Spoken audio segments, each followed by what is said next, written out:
It's really easy to take for granted that listening is something that we can just sort of do naturally. It seems like we should just be good at it, right? They tell us we have one mouth for speaking and two ears for listening, so we should listen twice as often as we speak. But how often do we actually do that? It seems like these days people are trying to get attention through saying as much as they can, but not nearly as many people are really attending to what's trying to be said. Why does this need to be taught exactly? Well, when I was a younger kid, I had to be taught to shake someone's hand, look at them in the face, make eye contact, actually have a smile when you're presenting yourself to someone else. These are things that we kind of do have to be taught, and especially if they're not practiced, then we sort of forget that they're even necessary. So when we're connecting with someone else, it's really good to at least just have some basics down. Answering the question of like, if I were to see somebody else listening, what would I be seeing? I'm going to offer an easy way to remember this with the acronym SOFTEN, SOFTEN. So S is just smile. When you're with somebody, you need to demonstrate that them being in your presence is an improvement on what was there before. It doesn't have to be some sort of kind of contrived smile where you're sort of only using the muscles down here, to move your lips up. You're kind of smiling with your whole face, and it's kind of a postural thing.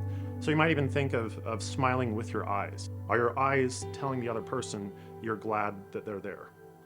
O is for open posture.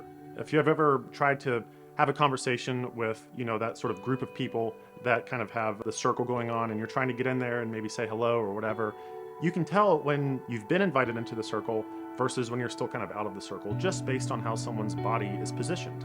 Their shoulders are kind of aligned away from you. Perhaps they're even sort of closed off themselves.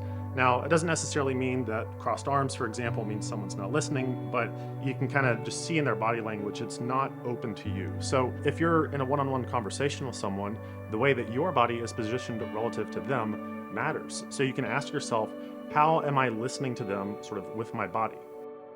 F is for forward lean. Your body posture invites someone either to speak more or tells them, I'm kind of done talking to you.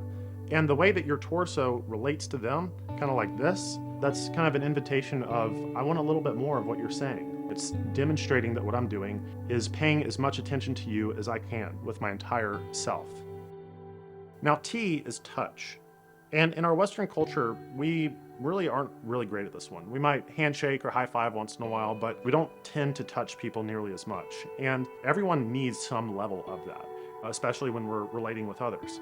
Now, obviously, some touches are appropriate while others aren't so much, depending on your cultural context. In this culture, what's normally acceptable is somewhere kind of on the forearm, just maybe a 1 or 2 second light tap, the knee, and then of course the shoulder. That spot that you just can't seem to reach. We have specialized nerve endings that respond when other people just touch us there. That can make a lot of difference in helping someone feel connected. It's just another way of using your body to invite that other person into your space, in, of course, a culturally appropriate manner. E is for eye contact. Now, again, this one is a little bit culturally determined, but for the most part in the West, we tend to really value looking each other in the eyes, right? When you first meet someone, it's really important to show them, I see you, by looking into your eyes as well. Now, when you're in a conversation with someone, hopefully you're not sitting there just staring them in the face for just an extended duration. It's not quite like that. It's more like roughly 5 seconds, I see you in the eye, maybe I look off to think about something, and then I'm back.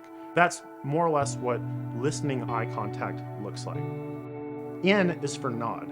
It's another invitation for them to share a little bit more. So imagine an ellipses in a sentence, right? For punctuation, you have like the 3 periods in a row.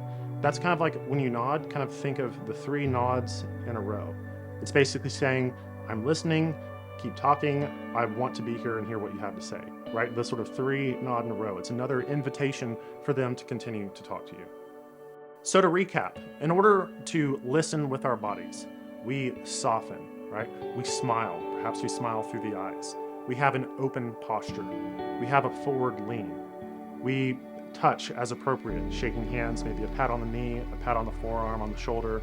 We make eye contact, roughly 5 seconds at a time. And then we employ nodding to show that we're listening. So imagine how it feels when you're speaking with someone and they're doing those things. They're kind of leaning in, they're nodding yes, they're making good eye contact, maybe they gave you a really good handshake, maybe a little pat on the shoulder or something like that. Other factors being equal, you're probably going to feel a lot more comfortable around that person. And these are just basic skills that we're often not taught.